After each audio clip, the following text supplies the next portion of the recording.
affect how we perceive gender. Again, this is the exact same face with the exact same eye shape and size. The only difference is the pupils and the amount of detail in and around the eye. Now, the bottom three are drawn in a more generally masculine way, with thicker eyebrows, smaller irises, and less detail around and inside the eye, making this character look male. However, on the top row, we have the exact opposite. The irises are larger and have more detail in the pupils and around the eyes, making the character appear more feminine. Again, the shape of the eye has absolutely nothing to do with gender, but the size, pupil style, placement, and the amount of detail can. Now, up until now, I've mentioned how the size and placement of the eyes affects appearance, but I haven't really showed you, so let's talk about that now. Here I have 2 rows of basic heads, just the grid lines and basic shape. So let's focus on the top row first. For this experiment, the entire top row, the eye is the same shape and size in all 4 of the drawings. The only thing that is changing is, of course, the placement on the face. Number 1, the eyes are placed very high up on the face, making the bridge of the nose much longer. This emphasizes maturity and often masculinity, making this face probably belong to an adult male. Number 2, the eyes are moved down a bit to the center of the face. This makes the character seem like an adult, but perhaps only a young adult. In 3, the eyes are moved down yet again, making the bridge of the nose and the overall face seem somewhat smaller, making this character to appear to be about a teenager. And in number 4, the eyes are now so low on the face that there is only a small space between them and the bridge of the nose. Also, because the eyes have been moved down so far, the top of the head now looks out of proportion with the rest of the face. Overall, the eye being this low on the face makes this person seem very childlike. In this row, you can see that the placement of the eye more than anything will affect the age of the character, or how old or mature we perceive them to be. Remember, the eyes are all the exact same size, so it is not true that the bigger the eye is, the younger the person. Did you know that your eyes, when you're born, are the exact same size as they are now? Eyes in real life, they don't get bigger or smaller. It's the face itself that expands, making them appear smaller with age. So, in theory, if you want to draw one of your characters at different ages, just draw their eyes the same size every time. Just gradually move them up on the face and extend the face the older they get. And of course, change the size of their head too, because children don't really have heads like this. But for the purpose of the exercise, you understand. And now what you're probably curious about is the size of eyes. We all know that in anime, the eyes can be really absolutely huge. Sometimes they are so big that it may just look silly. Sometimes you can see this with chibis. They're just so big and so cute and so silly. Well, this is really just a stylistic thing in anime, and honestly, this is where you can have the most fun. In real life, eyes do not change size from when we are born. So the eyes being drawn overly large in anime is basically to further emphasize the emotions that can be conveyed within the eyes. For example, large eyes make us think of children just because their faces are smaller in comparison. Even if you have a teenage character, if you draw their eyes in the proportion of a child's face, they will appear younger and more innocent as well. This is why in a lot of shoujo type anime, girls are drawn with very large eyes. Because large eyes tend to convey innocence and youth because they remind us of children. Alternatively, male eyes are often drawn smaller and thinner because they convey maturity. In row 2 here, we're doing the opposite as the top row.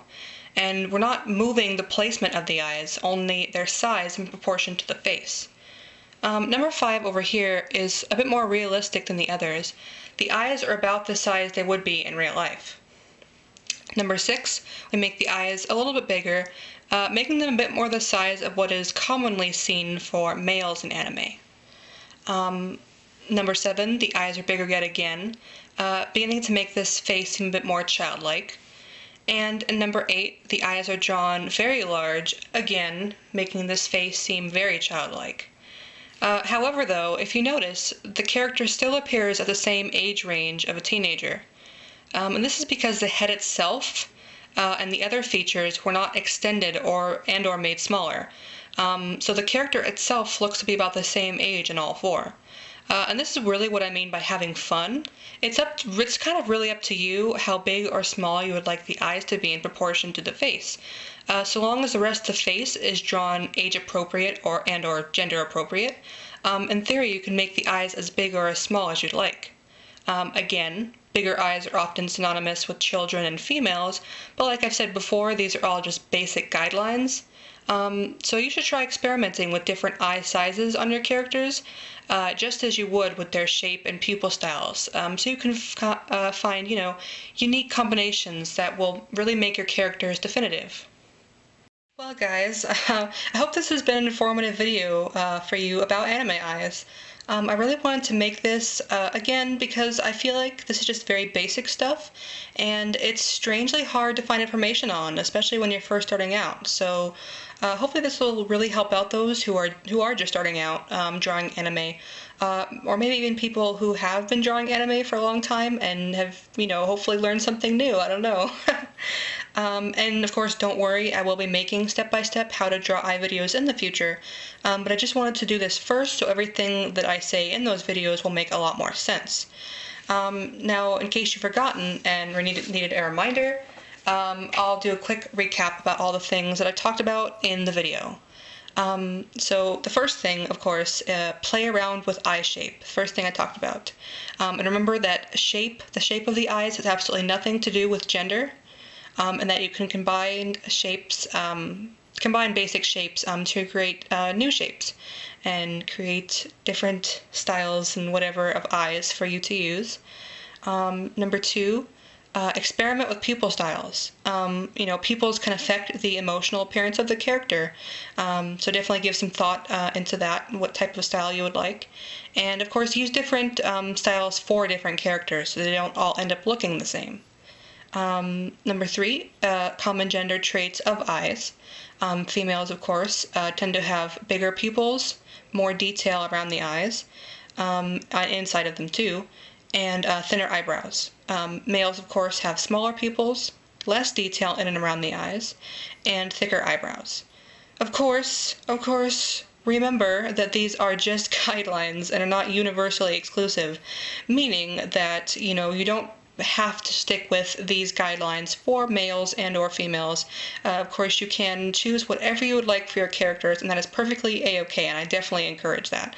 Don't think that you have to abide by those, because you definitely don't. Those are just guidelines for you if you want to make your characters seem generally more feminine, or masculine by society standards. For number four is the placement of eyes will affect the age. The higher on the face, generally, the older the character appears. Lower on the face, the younger the character will appear. And again, general guidelines. Anyway, number five is that size is probably the funnest part of drawing eyes. The size of the eyes, of course, is the same as when you're born, as it is now, and as it will ever be. They don't grow. So in anime, really, when you're drawing anime, the size is completely up to you. But of course, note that bigger eyes often, invoke childishness or innocence, and smaller eyes tend to invoke maturity within the character.